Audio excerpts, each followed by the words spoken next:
नमस्कार बच्चों, स्वागत है आप सबका फिर से। मैं हूं गुरप्रीत सिंह। आजादी आजादी को कितने अर्थों में हमने देखा, कितने अर्थों में हमने महसूस किया। आजादी का सही अर्थ खोजने में सदियां बीत गई। तो क्या थी सही में आजादी? क्या सत्ता को केवल अपने पास रखना आजादी थी, या उससे बढ़कर भी कुछ आजादी थी? आजादी आजादी आजादी, हर समय में एक ही बात गूंजती है हमारे शब्दों में, हमारे कानों में, आजादी। तो वास्तव में आजादी है सोचने की स्वतंत्रता, जहां पर हम फ्रीली कुछ सोच सकें। अब फ्रीली सोचने का मतलब ये नहीं कि हम पर कोई टोका टाकी ना हो।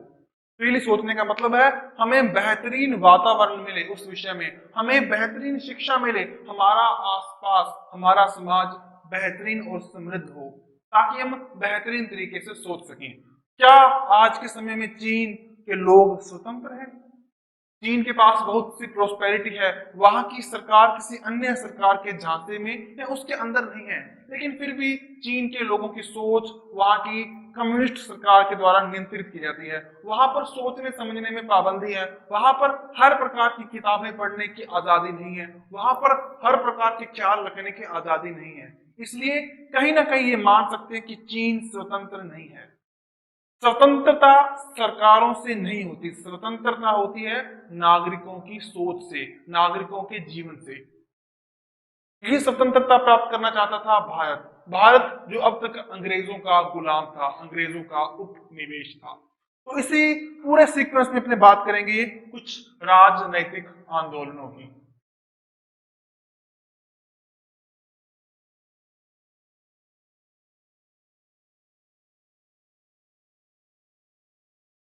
ये राजनीतिक आंदोलन जो कि 1920, जो कि लॉर्ड 1920 के 1919 के सुधारों के बाद जो रोलेट एक्ट आया था, उसके बाद कुछ बनने शुरू हुए। रोलेट एक्ट जिससे अत्यंत विरोध था, ऊपर से जलियांवाला बाग जैसे हत्याकांड और उस हत्यारे जनरल डायर को ब्रिटिश की पार्लियामेंट द्वारा सम्मानित किया जाना, इस तरह के कृत्यों से अंग्रेजों का चेहरा अब निखर कर बाहर आ चुका था। क्या उनकी मंशाएं थी, क्या वो उत्तरदायी सरकारों के प्रति रवैये रखते थे, सब कुछ अब बाहर आ चुका था। तो इसलिए राजनीतिक आंदोलन शुरू हो गए 1920 से लेकर और 1947 की अवधि तक।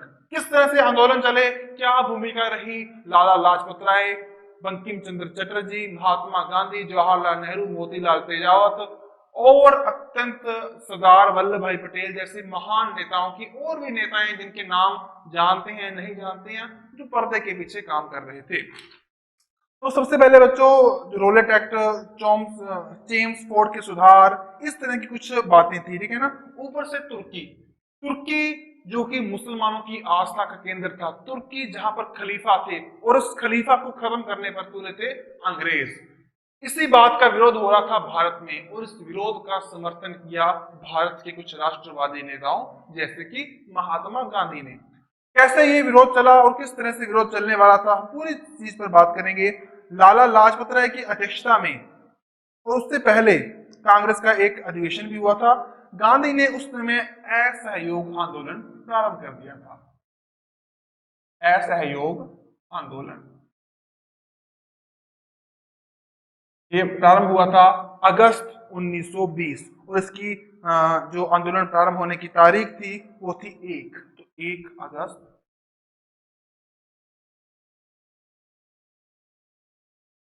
ठीक है बच्चों। अब इसके बाद बच्चों, लाला लाजपत राय की अध्यक्षता में सितंबर 1920 में कलकत्ता में कांग्रेस का विशेष अधिवेशन हुआ। कलकत्ता के इस अधिवेशन में कांग्रेस ने असहयोग आंदोलन का कार्यक्रम जो था वो स्वीकार कर लिया। अधिवेशन में मॉन्टेग्यू चेम्सफोर्ड सुधार 1919 के अनुसार नवंबर 1920 में होने वाले कुछ चुनावों का बहिष्कार कांग्रेस के द्वारा किया गया, क्योंकि कांग्रेस अंग्रेजों की नीतियों से खुश नहीं थी या उनके कुछ नए लाए कानूनों से खुश नहीं थी।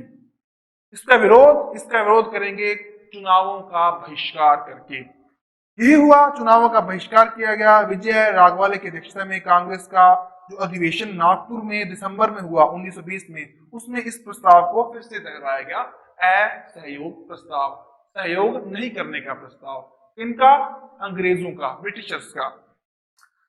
इस असहयोग में बहुत सी बातें सामने आई, जैसे कि बहुत से लोग, बहुत से बड़े लोग जिन्हों को अंग्रेजों ने कुछ उपाधियां दी थी, जैसे गांधी को केसर हिंद, नाइट, और बहुत से लोगों को उन्होंने अपनी उपाधियों का तैयार किया।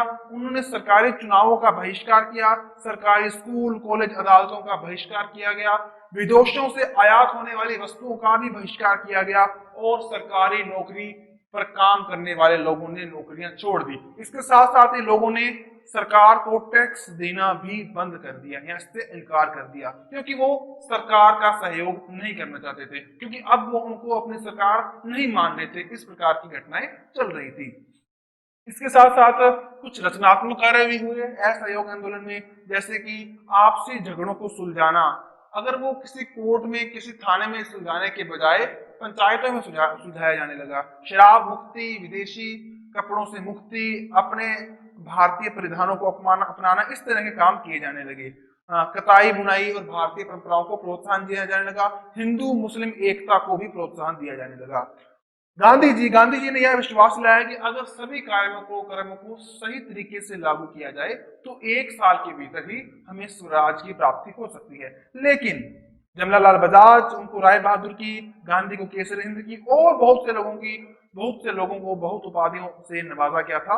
उन सभी उपाधियों को त्यागा गया। इससे राष्ट्रीय स्कूल, कॉलेज की स्थापना हुई, विदेशी कपड़ों सामान की होली जलाई गई, काशी विद्यापीठ, गुजरात विद्यापीठ, बिहार विद्यापीठ और जामिया मिलिया इस्लामिया, इस प्रकार के विश्वविद्यालयों की स्थापना दिल्ली में की गई। 17 नवंबर की तारीख 1921 का साल, ब्रिटिश युवराज प्रिंस ऑफ वेल्स मुंबई आने वाले थे, लेकिन उनका स्वागत नहीं किया गया। जगह जगह पर हड़तालें की गई, प्रदर्शन किए गए, उनके विरोध में जुलूस निकाले गए, क्योंकि ब्रिटिश साम्राज्यवादी नीतियां भारतीयों को पसंद नहीं थी। 1921 में लगभग 300 हड़तालें हुई थी और उसमें 6 लाख मजदूरों के सम्मिलित होने का जिक्र है। इसके बाद बच्चों मोतीलाल नेहरू, चित्तरंजन दास, लाला लाजपत राय, डॉक्टर किचलू, मोहम्मद अली जिन्ना, मौलाना शौकत अली, इन सभी नेताओं को गिरफ्तार किया गया, लेकिन अब तक गांधी गिरफ्तार नहीं हुए थे। इसके बाद अंग्रेजों ने मदन मोहन मालवीय और मोहम्मद अली जिन्ना, जो कि मुस्लिम और हिंदू पार्टियों से थे। अब हिंदू पार्टी कांग्रेस को कहना गलत होगा, क्योंकि उसमें भी बहुत सारे मुस्लिम नेता थे, ठीक है ना। तो इन मुस्लिम और एक हिंदू व्यक्ति के बीच में वार्ता करवाई गई। कारण केवल एक था, अंग्रेज अपना हित चाहते थे, अपना हित साझा करना चाहते थे, अपना हित बढ़ाना चाहते थे भारतीयों के मदद से, इनमें फूट डालने की मदद से। 1921 में मदन मोहन मालवीय के नेतृत्व में एक शिष्टमंडल वायसराय रीडिंग से मिला, लेकिन ये मुलाकात व्यर्थ रही, किसी प्रकार का समझौता नहीं हो पाया। इसी बीच अहमदाबाद में कांग्रेस का वार्षिक अधिवेशन, जो कि हर वर्ष की भांति दिसंबर में आयोजित किया जाना था, 1921 में ये आयोजित हुआ। इसके अध्यक्ष देशबंधु चित्तरंजन दास चुने गए थे, लेकिन वो उस समय चले गए जेल में। तो उनके अधिवेशन में उनकी जगह पर उनका स्थान लेने के लिए हकीम अजमल खां को लगाया गया। सरोजनी नायडू, भारत की पहली महिला गवर्नर बनने वाली एक व्यक्तित्व, एक शख्सियत, उन्होंने चित्तरंजन दास का भाषण, जो उन्होंने जेल से भेजा था, वो लोगों के सामने पढ़ा और असहयोग आंदोलन को और बेहतरीन और प्रभावी तरीके से चलाने पर सहमति बनी। 30,000 से भी अधिक लोगों को गिरफ्तार किया गया और अंत में 1 फरवरी 1922 को गांधी ने वायसराय रीडिंग को चेतावनी दी कि अगर आपने इस प्रकार की दमनकारी नीतियां बंद नहीं की, अगर आपने इन राजनेताओं को, इन लोगों को जो राजनीति कर रहे हैं, जो भारत के पक्ष में अपने वादों को पूरा करने में लगे हुए हैं, अगर आपको उन्होंने नहीं छोड़ा, उनको आपने नहीं छोड़ा, तो इसके बाद सविनय अवज्ञा आंदोलन किया जाएगा। सविनय अवज्ञा यानी किसी हुक्म को टालना, यानी कि सरकार के हुक्मों को नजरअंदाज करके उनको टाला जाएगा, बिल्कुल शांतिपूर्ण तरीके से, बिल्कुल विनयपूर्ण तरीके से। और इसी बीच हो गया एक चौरा चौरी कांड।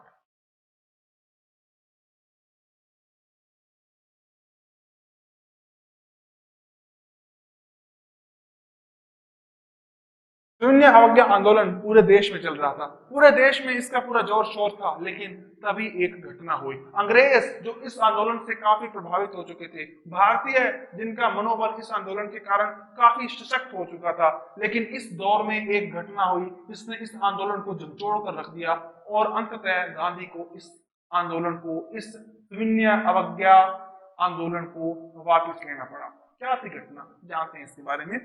5 फरवरी 1922 का साल, उत्तर प्रदेश का देवरिया जिला, जहां पर चोरा चोरी नाम की एक जगह पर ये घटना हुई। देखिए, भीड़ उत्तेजित थी, भीड़ का नेतृत्व कोई नहीं कर रहा था। उन्होंने अंग्रेजों से बदला लेने के लिए उनके प्रतीक पुलिस थाने में आग लगा दी। एक कोतवाल समेत 22 लोगों की मृत्यु हो गई। बात पता लगी गांधी को, गांधी इस घटना से बहुत दुखी हुए। उन्होंने कहा था कि मुझे अहिंसा से आजादी नहीं चाहिए, मैं अहिंसा का रास्ता कभी नहीं अपना सकता। माफ कीजिए, हिंसा का रास्ता कभी नहीं अपना सकता, क्योंकि जो आजादी हिंसा से मिलेगी वो आजादी क्षणभंगुर होगी, क्योंकि फिर से वही हिंसा, फिर से वही लूटमार होने लग जाएगी। इसलिए गांधी ने तुरंत ही इस आंदोलन को वापस ले लिया और उस दिन तारीख थी 12 फरवरी 1922। लेकिन हर तरफ इस आंदोलन की भर्त्सना की गई, जैसे लाला लाजपत राय, चित्तरंजन दास, मोतीलाल नेहरू, इन सभी ने, सुभाष चंद्र बोस और जवाहरलाल नेहरू के भी इस निर्णय के कारण, गांधी के इस निर्णय के कारण बहुत दुखी हुए, क्योंकि ये आंदोलन लगभग सफल ही होने वाला था। उसके बाद गांधी बिल्कुल भी टिके नहीं। 10 मार्च 1922 को गांधी को राजद्रोह के आरोप में पकड़ लिया गया और 6 साल के लिए कारावास में डाल दिया गया। लेकिन कारावास का ये दौर केवल 2 साल तक चला। फरवरी 1924 को गांधी को अस्वस्थता के कारण जेल से रिहा कर दिया गया। फिर गांधी सामाजिक सुधार, छुआछूत को मुक्त करने में बिजी हो गए। इसके बाद बच्चों और भी कुछ काम हुए। हिंदू मुस्लिम एकता करने में गांधी ने काफी प्रयास किया। कुछ पंजाब में अत्याचार हो रहे थे जमींदारों और सामान्य लोगों के बीच में, उनको भी खत्म करने का प्रयास किया। हर तरफ गांधी ने अपना प्रयास किया। इसके बाद बच्चों बात करेंगे खिलाफत आंदोलन की।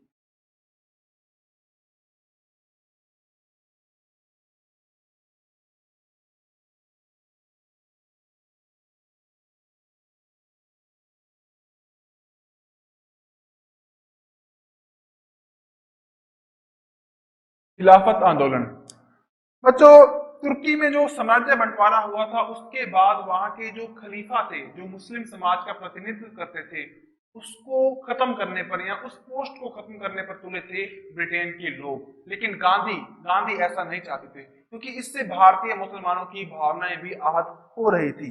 द्वितीय विश्व युद्ध का वो दौर था, माफ कीजिए प्रथम विश्व युद्ध के बाद का वो दौर था। और इसके बाद ब्रिटिश लोगों ने हालांकि भरोसा भी दिलाया कि ऐसा कुछ नहीं किया जाएगा, लेकिन मुसलमानों में, भारतीय मुसलमानों में भारी असंतोष। इसी दौर में चलाया गया एक असहयोग आंदोलन, मौलाना अबुल कलाम आजाद, डॉक्टर M.A. अंसारी, हकीम अजमल खां, मौलाना शौकत अली, इस प्रकार के लोगों ने इस तरह का नेतृत्व किया। जगह जगह पर खिलाफत कमेटियां बनी और इस आंदोलन को प्रारंभ किया गया। इसके बाद बच्चों गांधी ने भी इस आंदोलन में बढ़ चढ़कर भाग लिया। 1920 को जून के समय इलाहाबाद में अखिल भारतीय खिलाफत समिति के अधिवेशन में गांधी को सर्वसम्मति प्रस्ताव से स्वीकार करते हुए इस आंदोलन को सौंप दिया गया। इसके बाद खिलाफत को लेकर प्रश्न अगस्त 1920 को भी प्रारंभ हुआ असहयोग आंदोलन के रूप में। सरकारी नौकरियां एवं सरकारी उपाधियों का त्याग कर नहीं देने और सरकार का किसी भी मामले में सहयोग नहीं करने की नीति को अपनाया गया। गांधी ने इस आंदोलन के लिए कहा कि ये समय है, क्योंकि अब मुस्लिम और उनकी भावनाएं खतरे में हैं, तो हिंदू और मुस्लिमों की एकता का सबसे बेहतरीन समय है। अगर इस समय को गवा दिया गया तो आने वाले 100 वर्षों तक ऐसा अवसर हमें कभी प्राप्त नहीं होगा। लेकिन कुछ घटनाओं जिनके कारण 1920 में 18,000 मुसलमानों ने अंग्रेजों का ये भारत छोड़ दिया। अंग्रेजों का भारत, क्योंकि सत्ता उस समय अंग्रेजों के पास थी। इसके बाद बच्चों दौर और भी आए। कांग्रेस ने इस तरह के जो आंदोलन थे उसके बाद अपनी राजनीति इन आंदोलनों से खींची। इसके कारण हिंदू मुस्लिम रिश्तों से फिर से खटास आई। केरल में बहुत से हिंदुओं के साथ मुसलमानों ने बुरा व्यवहार किया। इसके बाद 1922 से लेकर 1930 तक के कुछ घटनाओं के बारे में जानने की कोशिश करेंगे। गांधी जो एक अब प्रमुख व्यक्तित्व, प्रमुख छवि बन गई थी। स्वराज दल, देखिए बच्चों, असहयोग आंदोलन जो स्थगित हो गया तो उसको लेकर कांग्रेस में जो कुछ आने वाले प्रोग्राम थे उसमें भिन्नता थी। 1919 में जो मोंटेग्यू सुधार था उसको लेकर भी चुनाव में जाना है या नहीं जाना, उसमें भी कुछ कांग्रेस के अंदर मतभेद थे। तो सी आर दास, मोतीलाल नेहरू, विठल भाई पटेल, हकीम अजमल खान जैसे लोगों का मानना था कि इस चुनाव में हमें भाग लेना चाहिए, लेकिन कुछ पुराने लोगों का मानना था कि भाग नहीं लेना चाहिए। तो फिर से कांग्रेस में कुछ दो प्रकार के लोग थे, एक तो थे परिवर्तनवादी या रेडिकल और दूसरे थे अपरिवर्तनवादी। ठीक है, तो जो परिवर्तनवादी लोग थे, ठीक है, अपरिवर्तनवादी लोग, उसमें वल्लभ भाई पटेल, बाबू राजेंद्र प्रसाद, डॉक्टर अंसारी, राजगोपालाचारी जैसे नेता थे। अब बच्चों इसमें मतभेद हो गया तो 1923 में समर्थकों ने भारत में स्वराज दल की स्थापना की इलाहाबाद में, और जो थे परिवर्तनवादी यानी कि परिवर्तनवादियों ने स्वराज दल की स्थापना की।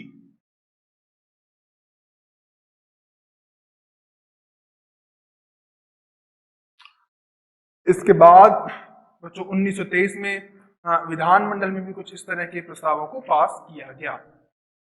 अब आया इसके बाद बच्चों स्वराज दल का इतिहास, आगे का भविष्य। आगे इसने कुछ खास विशेष कार्य नहीं कर पाया। साइमन कमीशन 1927 में, साइमन कमीशन नवंबर 1927 में आया। इसका ये काम था कि भारत में आए और यहाँ की स्थितियों का मूल्यांकन करे। यहाँ पर देखिए कि यहाँ पर किस प्रकार के सुधारों की आवश्यकता है जो कि अब ब्रिटिश गवर्नमेंट के द्वारा किए जाने थे। तो इस सुधारों की अपेक्षाएं, इस सुधारों की आकांक्षाएं लिए हुए एक टीम भारत आई, जिस टीम का प्रतिनिधित्व कर रहे थे उस समय के साइमन, जिनका नाम था, जो एक अंग्रेज अधिकारी थे, जो कि ये देख रहे थे भारत में द्वैत शासन लागू होना चाहिए या नहीं होना चाहिए 1919 के सुधारों के अनुसार। लेकिन भारतीय लोग तो उनको मानने पर ही राजी नहीं थे। तो दिसंबर 1927 में मद्रास के अधिवेशन में डॉक्टर अंसारी ने इस कमीशन का विरोध करने का मार्ग अपनाया। ना सिर्फ इन्होंने बल्कि हिंदू महासभा और मुस्लिम लीग ने भी। हालांकि मुस्लिम लीग ने इसके विरोध में मोहम्मद शफी का नेतृत्व था, वो इससे कुछ अलग था, इनका गुट कुछ अलग था। साइमन कमीशन 3 फरवरी 1928 में बंबई में पहुंचा, जहां पर इनको एक राष्ट्र विरोध व्यापी जो आंदोलन था उसका सामना करना पड़ा। जहां जहां पर भी गया वहां पर साइमन वापस जाओ, साइमन वापस जाओ जैसे नारों को झेलना पड़ा। इसके बाद केंद्रीय विधानसभा ने भी साइमन कमीशन के इस प्रस्ताव या उसके स्वागत करने पर मना कर दिया, उसको नजरअंदाज कर दिया। जब लाहौर पहुंचा तो लाला लाजपत राय के नेतृत्व में बहुत बड़ी संख्या में इस साइमन कमीशन का विरोध किया। विरोध बढ़ता रहा और इसके बाद गोविंद वल्लभ पंत, जवाहरलाल नेहरू इस आंदोलन में शामिल थे और वहां पर लाला लाजपत राय भी थे। लाठियां चलाई गई, लाठियों के इस चोट से लाला लाजपत राय की मौत हो गई। नेहरू और उस समय के कुछ नेताओं को भी इसमें चोट लगी। साइमन कमीशन का विरोध करते हुए प्रदर्शनकारियों के साथ पंडित जवाहरलाल नेहरू और गोविंद वल्लभ शामिल थे, जिनको चोट आई थी। इन सभी को बिठाकर जेलों में बंद करने की योजना बनाएगी। हरजेंद्र प्रसाद उस समय में पटना में थे, जहां पर उनको भी गिरफ्तार कर लिया गया। अब उसके बाद बच्चों बात आएगी नेहरू रिपोर्ट की। नेहरू रिपोर्ट जो आई थी 1928 के साल में।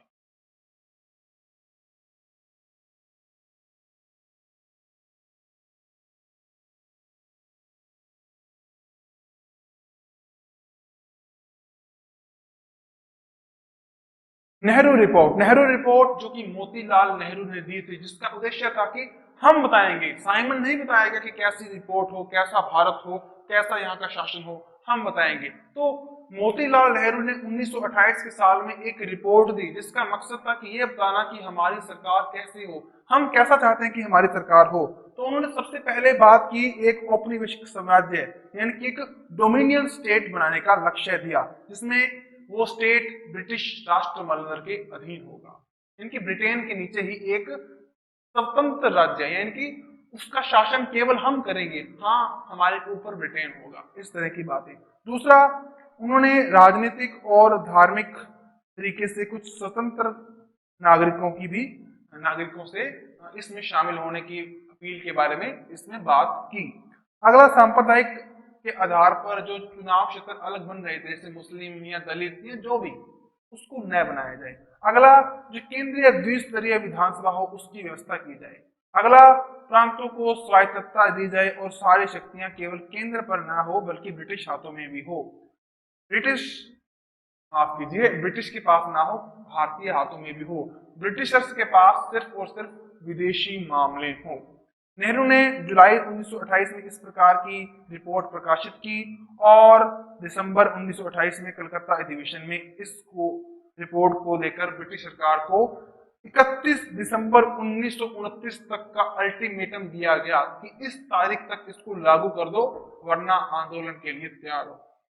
पूर्ण स्वराज का प्रस्ताव। देखिए बच्चों, ये जो नेहरू रिपोर्ट थी ये जिन्ना ने नहीं मानी। जिन्ना ने अपना 14 सूत्री प्रस्ताव अलग से दिया था इस रिपोर्ट का विरोध करते हुए। तो पूर्ण स्वराज्य का अब बात करेंगे अपने बात। पूर्ण स्वराज 1900।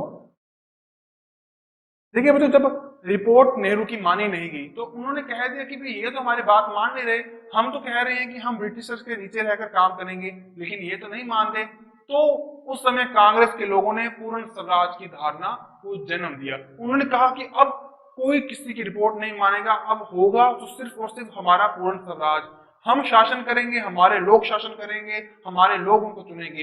ब्रिटिशर्स की या अंग्रेजों की इसमें कोई एंट्री नहीं होगी, कोई इनका इसमें योगदान नहीं रहेगा। तो इसके लिए पूर्ण स्वशासन की मांग की गई दिसंबर 1929 में, क्योंकि 1929 31 दिसंबर में तक ये रिपोर्ट लागू नहीं की गई थी। इसके बाद 31 दिसंबर 1929 को आधी रात को भारत की स्वतंत्रता के रूप में तिरंगा, माफ कीजिए उस समय का जो भारत का झंडा था वो फहराया गया। 26 जनवरी 1930 का दिन भारत ने पूर्ण, माफ कीजिए जो अंग्रेज थे उन्होंने पूर्ण स्वाधीनता के दिवस के रूप में बनाया और उसके बाद कांग्रेस ने ये दिन को हर साल मनाया। इसके बाद बच्चों शुरू हुआ सविनय अवज्ञा आंदोलन 1930 में।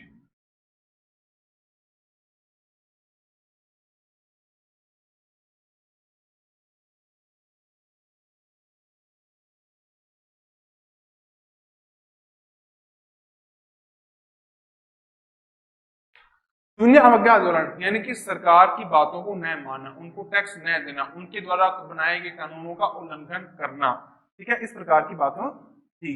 अब इसमें गांधी जी ने यंग इंडिया नाम से वायसराय लॉर्ड इरविन को 11 सूत्री मांगे दी, ठीक है ना। उन्होंने कहा कि आप हमारी मांगे स्वीकार कीजिए, लेकिन इरविन कहाँ बातों को मानने वाला था। तो विदेशी कपड़ों का त्याग किया गया, विदेशी वस्तुओं का त्याग किया गया, भारतीय वस्तुओं, चरखों, इस तरह की चीजों को प्रोत्साहन दिया गया, नशीली चीजों के विक्रय आदि पर प्रतिबंध लगाने की बात की गई, राजनीतिक कैदियों को छोड़ने की बात की गई और भारत को एक बेहतरीन शासन देने की बात की गई। लेकिन इरविन ने ये बातें नहीं मानी।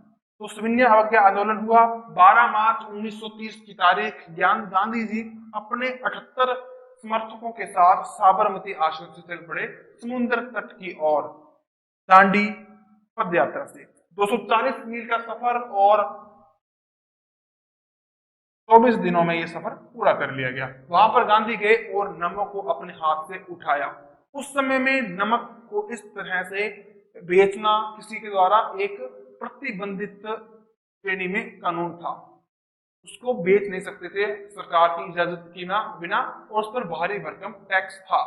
लेकिन गांधी ने ये कानून तोड़ दिया, सविनय अवज्ञा की, यानी कि ये सिर्फ एक प्रतीक था कि हम ब्रिटेन के कानूनों को नहीं मानते। इसके बाद सुभाष चंद्र बोस ने इसकी तुलना नेपोलियन की एल्बा से पेरिस तक की यात्रा से की। बहुत से तरह के और भी सविनय अवज्ञा किए गए, जैसे अफीम और विदेशी वस्त्रों की दुकानों पर महिलाओं ने धरने दिए, विदेशी वस्त्रों की होली जलाई गई, सरकारी लोगों का इस्तीफा दिया गया, इस सरकारी नौकरियों से छुआछूत का त्याग किया गया, इस तरह से बातें। अब इसके बाद जो चौकीदार थे जो बिहारों में, उन्होंने भी अपने तरफ से जो जितना बन पड़ा वो काम किया। हर जगह पर भारतीय झंडे को फहराया गया और इस तरह से बेहतरीन कामों को अंजाम दिया गया। फिर गांधी को बंद कर दिया गया जेल में, लेकिन ब्रिटिश सरकार जो उसके बाद झुक गई और कांग्रेस के नेता गांधी सहित 26 जनवरी 1931 को रिहा कर दिए गए। गांधी बार बार जेल जाते रहे और जेल से वापस आते रहे। इसके बाद हुआ गांधी और लॉर्ड इरविन जो उस समय के वायसराय थे उनके बीच समझौता। गांधी इरविन समझौता भी कहते हैं इसे।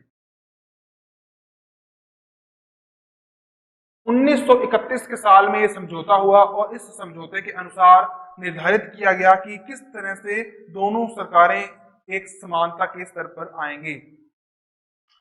देखिए बच्चों, गांधी को पहली बार पहली बार अंग्रेजों ने कांग्रेस को एक सरकार की तरह तवज्जो देना प्रारंभ कर दिया था। इसके बाद गांधी की महत्वाकांक्षाएं और बढ़ी।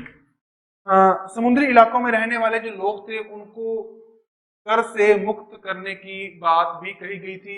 इसके बाद इसकी कुछ और भी दूरगामी परिणाम निकले थे। इसके बाद बच्चों गोलमेज सम्मेलन होता था इंग्लैंड में हर साल। गोलमेज सम्मेलन जिसमें हर पक्ष के लोग, जैसे देशी रियासतों के संबंधित लोग, इसके अलावा उस समय में जो ब्रिटिश सरकार के प्रतिनिधि थे वो और कांग्रेस थे वो सब इसमें हिस्सा लेते थे और अपनी बात करते थे।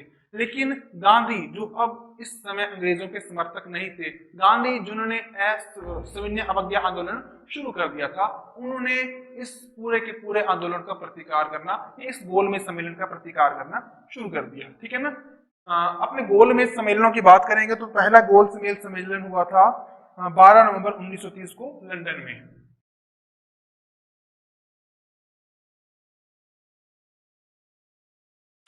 लंदन में सम्मेलन हुआ, बहुत से लोग आए, इसमें राजनीतिक दलों ने भाग लिया। इसमें ब्रिटिश सरकार की तरफ से प्रधानमंत्री रैमजे मैकडॉनल्ड, भारत की तरफ से तेज बहादुर, M.R. जयशंकर, इस तरह के लोग थे।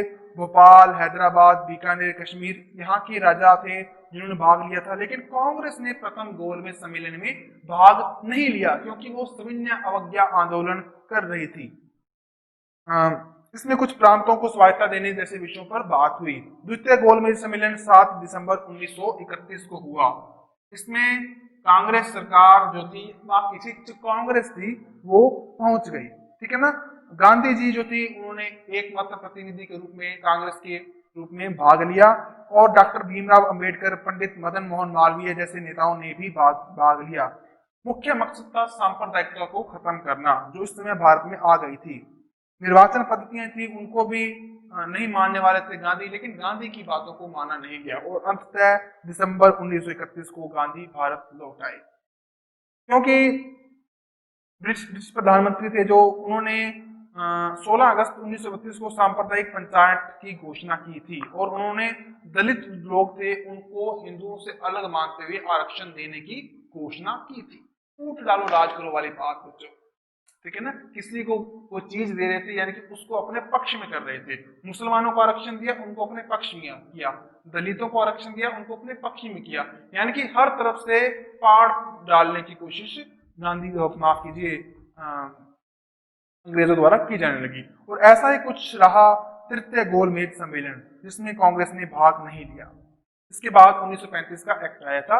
इसी बीच गांधी और जो भीमराव अंबेडकर थे जो दलित समाज के प्रतिनिधि के रूप में और बेहतरीन शिक्षाविद के रूप में, बेहतरीन बुद्धिजीवी के रूप में आए थे, उनके बीच पूना में समझौता हुआ जिसे पूना पैक्ट के नाम से भी जाना जाता है 26 सितंबर 1932 के साल में।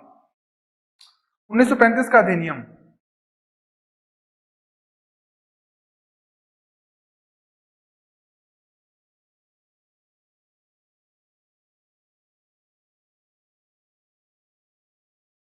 1935 का अधिनियम अपने आप में एक मिनी संविधान के जैसा है। भारत के संविधान में बहुत सी बातें हैं जो 1935 के अधिनियम में लिखी गई हैं। आज भी अगर अपने बात करें तो सिटीजनशिप अमेंडमेंट एक्ट जो कि अब सिटीजनशिप एक्ट बन चुका है, उसका आधार भी 1935 का भारत है। इसमें पहली बार बर्मा को एक अलग देश या भारत की इस सीमा से अलग कर दिया गया।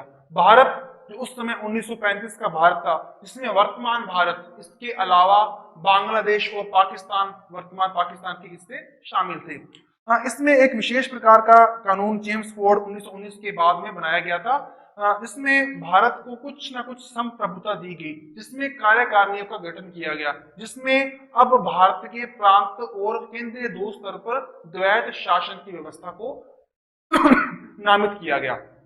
इसमें लगभग 11 प्रांत भारत में बन गए थे। इसमें भारत को स्वायत्तता देने की बात, केंद्रीय बैंक जो कि भारतीय रिजर्व बैंक यानी कि आरबीआई बनाया गया, उसमें रेलवे, इस तरह की बातों का नियंत्रण, डाकखाना संचार का नियंत्रण अंग्रेजी हाथों में दिया गया।